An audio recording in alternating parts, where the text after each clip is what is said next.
I'm Scott Munn along with Tug Cowart at the Warrior Alliance Network Studios. There's a new sheriff in town. The Atlanta VA has a new executive director, and we're honored to have him visit us today to discuss his personal history and the future of the Veterans Administration.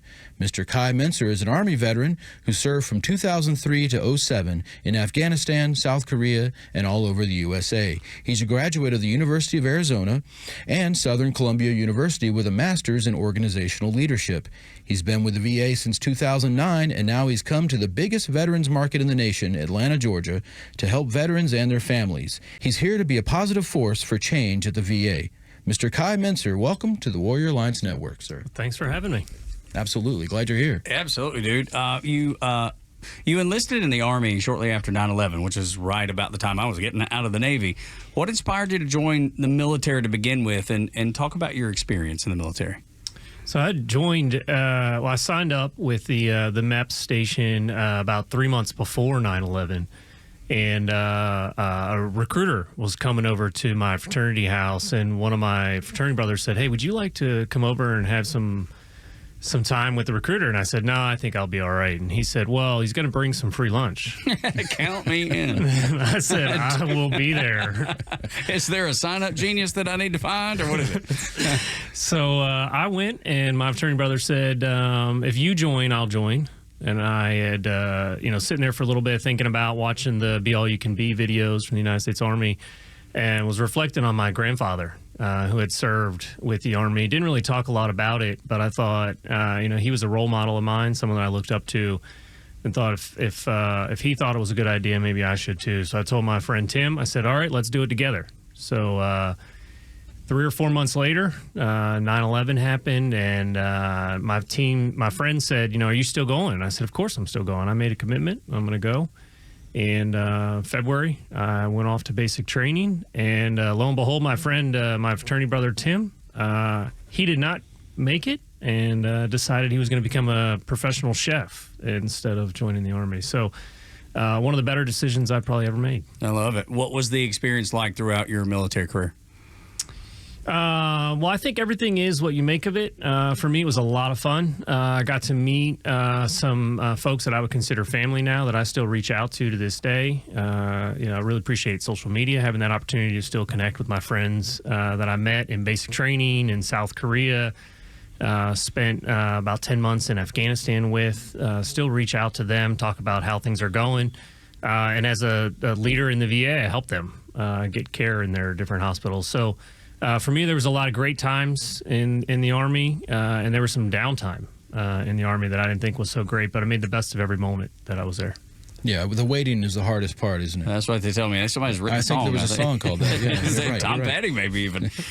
Having a well-planned military transition is the key to success after service. How did you prepare yourself to transition back to civilian life, and what made you choose healthcare? Well, I knew I was sitting in Afghanistan, and I was working these 12-hour shifts in what we called a TOC, Tactical Operations Center, and it was one of my responsibilities to keep track of the soldiers that were hurt while they were out doing their missions. And so I had a team of about 5 of us, and before I joined, I thought I was going to be a math teacher in college, and I realized I didn't have the patience for kids that I do now, and discovered that the military would be a great approach. So I joined the military, and while I was in Afghanistan, sitting there counting up the number of hours that I was committing and the amount of money that I was getting, I said, "Man, I am not getting paid enough to be here." Yeah, never add up your salary and compare it to hourly. Never do it. It never worked. And so I said, well, to get shot at, this is not what I want to do for the rest of my life, so let me go back to school. So I started planning then and there to go back to school, continue to get my degree, and then what led me to healthcare was actually starting out as a housekeeper. So I got out of the Army, went through the Transition Assistance Program, the TAP program, worked out real well for me. They made me put my resume on Monster Jobs before I got out back then, and I got a call from a Special Forces individual leader in housekeeping in the private sector at Tucson, not the VA, but the private sector hospital. And he said, "Hey, we'd like you to come interview." And I said, "Sure, I'll come interview. Boy, I bet you whatever they're cleaning was clean. The Green Berets going after a cleaning job? Wow. Goodness gracious. Yes. But you can bounce a quarter. The only people who'd be better at that is the Navy, because let me tell you, I clean some toilets in the Navy. That's exactly. Well, it's all service. Is what it You is. have exactly experience, making the floor shiny. That's right. No matter what branch of service you're in. So I went to the VA hospital, or not to the VA, the private sector hospital. Sat down with the leader, and he said, "Look, here, I've got a program for you. You start as a housekeeper for 3 months. You become a supervisor for 3 months, and then a manager. And if you continue to do well, you'll get promoted over and over." And so I did that for about 3 years while I was going back to school. And so what really led me to healthcare was the option, but I knew that healthcare would be an investment for me. I knew that it could possibly lead for me going back to working for the veterans and with some veterans. And I knew that it was sustainable as a leader, and I also knew that it was giving back to the community, continuing to provide care. To me, it was important to always be a part of a large group of people, a large organization with a focus on maybe giving back to the community. I grew up with 4 siblings, and always wanted to have a family around me, and so that's probably the part of the reason why I joined a fraternity, joined the Army, and then continue to be a part of an organization that's almost a family for me. I love that, man, and that's what the military is and was for me too. The veterans community now is that for me. I love being able to talk to veterans about their service and just tell them thank you, because I have so many people that are always like, thank you for your service, thank you for your service. And I try to always do that to veterans that I run across, but also our police officers, EMS, all those people, because they're servants too. Obviously different, but they serve the community. A couple of years into your career now, you took a position at the VA healthcare system, and you rose through the ranks, 15-year career. Describe the VA that you joined in 2009 and the evolution to where it is now. So the VA in 2009 and where it is now, what's interesting about the year 2009, it was 2 years after Apple released their iPhone, and actually 1 year before selfies existed. Okay. That's an unusual Is that way. a measurable date? The day selfie? Who did the first selfie? Look, I don't know that is, but I guarantee you the iPhone is. Okay, So right, there you go. And that's what led me to this is I was thinking about the technology changes in the VA. Right. So now I have veterans that are in rural areas that can speak to a doctor with their phone, right? One camera on their phone facing maybe their foot that's got something going on, and then the other camera facing them using a selfie. Right. So the VA has significantly changed in the last 15 years, just, as well as the technology that's available for us to take care of our veterans. I'd say that one of the greatest things that's happened to us in my career, and probably will be the greatest thing, is the passing of the PACT Act and our ability to care for those veterans that have been long overdue for that care, that have fought for it for years. And now there's a lot of them that can automatically enroll in the benefits program by submitting some paperwork. That's significantly allowed us to provide additional care for those veterans, you included, in the Navy if you deployed to certain areas. The VA to me has improved on, now we focus on measuring the trust of our veterans. That wasn't something that we did in 2009 when I joined. So we're really looking at trying to improve that customer experience for the veterans too. You and me included as veterans. So just a couple of the changes that I've seen since 2009. Now, if you're a veteran at home right now listening, or if you're the family of a veteran, a veteran, this is where you really want to turn the radio up and tell the kids to quiet down a little bit. Let's talk about something very important. You were just appointed this summer as the Atlanta Medical Director at the VA. What's your vision for the Atlanta VA healthcare system, and what are the keys to getting there? So my vision is actually quite simple. I think about what's important to me, and most likely that's what I think the veterans want. And so the first thing that we want is when I come to the VA, that I get better when I come, right? You meaning somebody as a patient? As a patient, yeah. Right. It's absolutely important that if you decide, Tug, that you're going to come to get your care at the VA, that you come and you get healthier than when you came to us. So that's the most important thing, and that's the primary thing for me. The second thing is that when you come, we're available to see you, right? So access must be improved at the Atlanta VA. We must be able to see you when you need to be seen. Now, we absolutely have some veterans that want to be seen, every day kind of thing. But for us, it's about the clinical perspective from our providers on when's best for you to be seen. And then the third thing for me is that when you are seen when you want to be seen, that we're providing a customer experience for you that makes sense to you. So I'll tell you a story. I was in Jackson, Mississippi as the executive director, and I was doing rounds in one of my mental health units where we have some of our most challenging veterans. And there was this veteran in the distance, and I heard him raising his voice to one of my staff members. And it's important to me that we provide respect to you and that you provide respect to us. And this veteran started raising his voice, and so I started to walk a little bit closer to the veteran as he's raising his voice to one of our clerks at the front desk. And after about 2 or 3 minutes of it, the clerk's just jovial, having good conversation with this veteran back and forth. The veteran walks away to go to his appointment, and I said to the clerk, if this is too much for you, you got to let somebody know. And she said, no, Mr. Mentzer, these veterans that come here have challenges. And when they come here with an elevated challenge. And when they leave here, they're better off than when they got here. And it's my responsibility to ensure that they make it into that appointment. And so these veterans may have some mental health challenges, but for me, I'm the one that helps them. So to me, it's not being nice to the veteran because they want you to be nice. It's treating that veteran like they want to be treated, right? That's good customer satisfaction. So the VA hospital here in Atlanta is one of the nation's largest. What challenges are you seeing as the medical director, and what steps are you taking to improve veteran care? I think one of the greatest challenges that I'm facing right now is the ability to hire new staff quickly.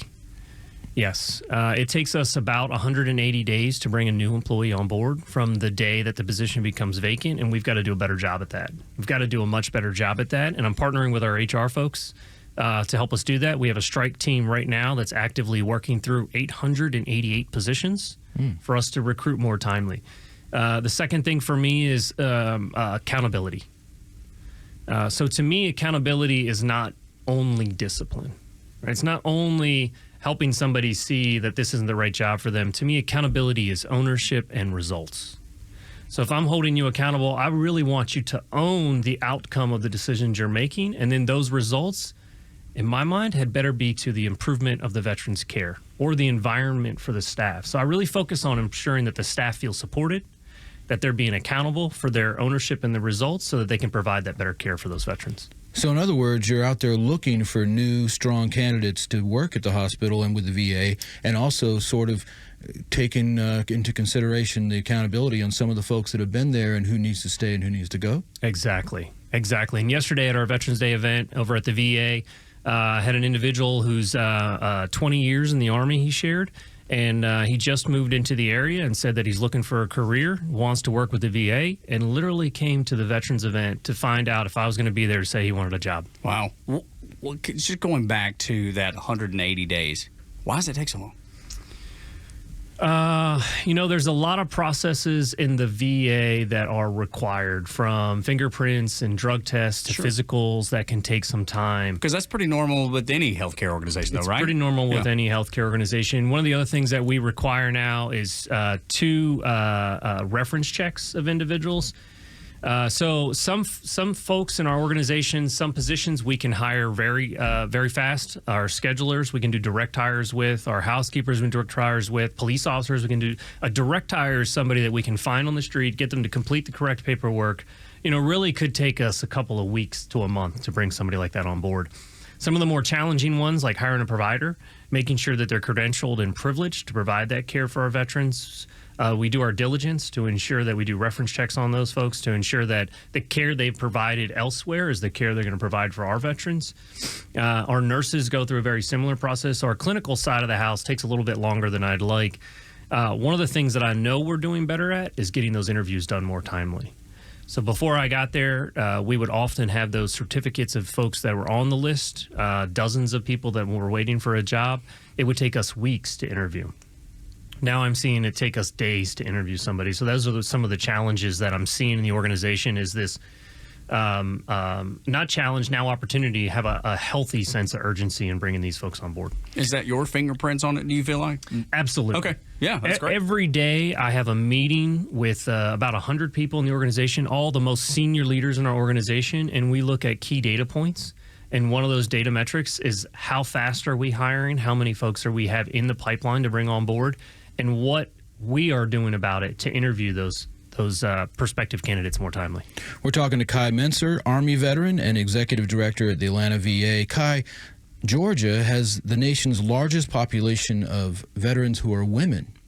And how are you addressing those unique needs that they have? And do you have any success stories you want to tell us about? Absolutely. We do have about 28,000 women, so largest catchment of women in the country in the VA. We've been nationally recognized for the care that we provide for those female veterans. We have quarterly baby showers for our female veterans, drive-through baby showers where they come through. We just had one last Friday, actually, at our Atlanta VA clinic, which also happens to be where we're going to have our new mammogram trailer for our female veterans. So our mammograms are currently being provided in the community for providers, which they do an excellent job of those mammogram screens. However, I know that we can provide better care by managing that in-house. So we're bringing those female veterans in-house in the area that makes sense to come drive here for that care. And what that'll allow us to do is to coordinate that care a little bit better in Atlanta. The other thing that we're working on is I've got in the works, can't share a whole lot, but working on providing a new building space for our female veterans. To me, it's important. Early on in my career, when I was a TCF intern, I visited the Washington, D.C. VA Medical Center. They have a beautiful women veteran space in the D.C. area, and I'd like to replicate that and then make it better here for our Atlanta female veterans. You recently spoke at an event hosted by the Warrior Alliance and their partners, and you talked about collaboration. How does partnering with the Warrior Alliance help to support the VA? Well, I think one of the things that we are struggling with is getting the veterans' trust to come to get our care. That's correct. As a guy that lives in this community in Atlanta, I know that's the biggest concern of most veterans is trusting that the VA, when they go there, like you're saying, they get the support, they get the care that they deserve. But a lot of people see inefficiency there, and they're concerned. Like, if I go there, I'm going to be there for weeks. Am I ever getting in? Yeah, you're exactly correct, Tug. It's one of the concerns that I've heard when I go out and do town halls with veterans, when I speak to them, when I run into them in the stores, even here at the Braves games. It's something that we've got to work on. And I think the veterans in Atlanta deserve the best care, and there are numerous research studies that show that the VA provides that best care. I want the veterans to come to me. And so that Warrior Alliance partnership allows me to do things like this, to sit down with you all and provide a face with a name and human-centered approach to asking the veterans, convincing the veterans to come get their care in the VA, and committing to those veterans that if it isn't right, I'll make it right. Now, we're not going to get it right every time, right? There are almost 200,000 veterans that get their care in my healthcare system. And I say it's mine because I'm the executive director and it is mine. And so every challenge that exists, I work to own that challenge and get a resolution for those veterans. And so for me, the partnership with the Warrior Alliance allows me to have these conversations. It allows me to maybe recruit the veterans that come to see the Warrior Alliance team. It allows me to partner with the paralegal services that you all offer. So just being an avenue for you to reach out to somebody who's going to get the work done is important to me as well. We're talking to a lot of veterans and their families right now, and I bet you a percentage of them, you probably know the exact percentage, have never really engaged with the VA at all. First of all, two things for you. First of all, where is the VA facility? Tell us about the facility you have physically, and where are you online, and how's the best way that they could contact you right now after this podcast if they say, you know what, I need to get involved with the VA? So the best way to get a hold of us at the hospital is to show up, frankly, and that's 1670 Claremont Road here in Decatur. And you walk in, we have a very welcoming space at the front door of our hospital. In fact, you walk in, it's a very safe environment, it's a secure environment. Here at our VA, every single person that walks into the building walks through some magnetometers, actually. And once they're inside, right, it's free roam inside that hospital. You come into one of our clinics. We have an enrollment and eligibility center. I've enrolled there. You walk downstairs. It's a wonderful scheduler that helps you get enrolled, fills out some paperwork. It takes about 5 minutes. You get enrolled in the VA. You get a ID card. And then they'll work on setting up an appointment with your primary care provider who gets you started in the system. But when veterans talk to me about coming to the hospital, the first thing I ask them is, are you service connected? To me, that's really the first step. And it's one of the things that you're taught as a veteran as you're departing, whether it's the Army or the Navy. You're taught the first thing to do is to file a claim. Work with our Veteran Benefits Administration, which is right next door to our hospital. What does that mean, service I was connected? going to ask you the same thing. As a guy that got out of the Navy, I have no idea what that means. I am astounded. Well, he's only a Navy guy. Yeah, He's only a Navy guy, so you're exactly correct. That's probably part of it. And then anybody that knows me knows I'm pretty scattered, but I bet there's a lot of But I didn't veterans. know either. And, what's service connected? I bet you there's some folks There's listening. plenty of people listening right now that fall into the same category. That's That right. is a great question. You're right. I'm not surprised it comes out of a Navy veteran's mouth here. Whoa, to the Army veterans out there. That's right. They got it figured out. They'll get it. So service connected is a health concern that you've got that is related to your time in service. I see. So a bruise on your arm, one of the most common in the VA is actually the tinnitus in your ears, the ringing of your ears. Oh, my gosh. From getting yelled at by drill sergeants and Or such. being next to aircraft or speaking on headphones like I did in the Combat Information Center. Or discharging weapons. Yeah, that too. Yeah, for sure. All of the above, including the getting yelled at by your drill exactly. sergeant. And as a Navy guy that got yelled at a lot, understandably so, that's why it's ringing in my ears now. So you complete some paperwork, turn it into the Veterans Benefits Administration, and they'll quickly file. They actually file pretty quickly. So you can look those numbers up online. But as a veteran, I've received exceptional care from those individuals that complete that paperwork. Once you're service connected, right, depending upon the level of connection, then you can get your care at the VA. Now, we don't turn veterans away. In fact, we also see non-veterans in our healthcare setting. When I worked at the Jackson VA, we had a female come to the hospital that was pregnant. Not veteran, not service connected, no one in her family. She just happened to be driving by and recognized that she was pregnant.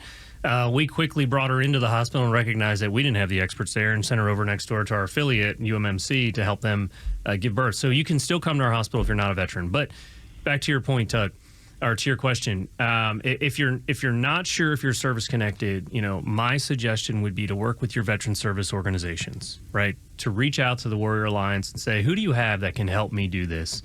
There are many organizations out there that'll help you.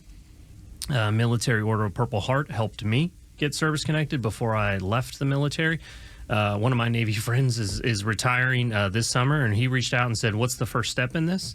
So I suggested that he work with a veteran service organization. So once you're service connected, we will care for you for those different service connections. How about that? Yeah, folks, go to the warrioralliance.org right now, thewarrioralliance.org, and sign up, and they'll help you to integrate with the VA and get qualified before you go into that hospital, or just head on over to Decatur and visit them at the hospital. And I want to say one word that I noticed you said a couple of times that I know veterans out there are going to like hearing from the new executive director of Atlanta VA is quickly. And I like right. that. I really like hearing that Circle quickly. that. And I think that's an important thing that I think you're exuding, the fact that is probably a major change that has to happen at the VA. And what message would you give to veterans and their families in Atlanta who might have experienced the opposite of quickly and might be reluctant to enroll in the VA now? I'd say give us another opportunity. Give me another opportunity. When I got to Atlanta in June, we were the third largest VA in the country. And I have been asking veterans to come give us another chance. I've been encouraging veteran spouses to encourage their significant other to come give us another chance. And we are now the largest VA in the country with the most customers in the country. And so I think it's working. I think the veterans are giving us another chance. My commitment is to continue to hire.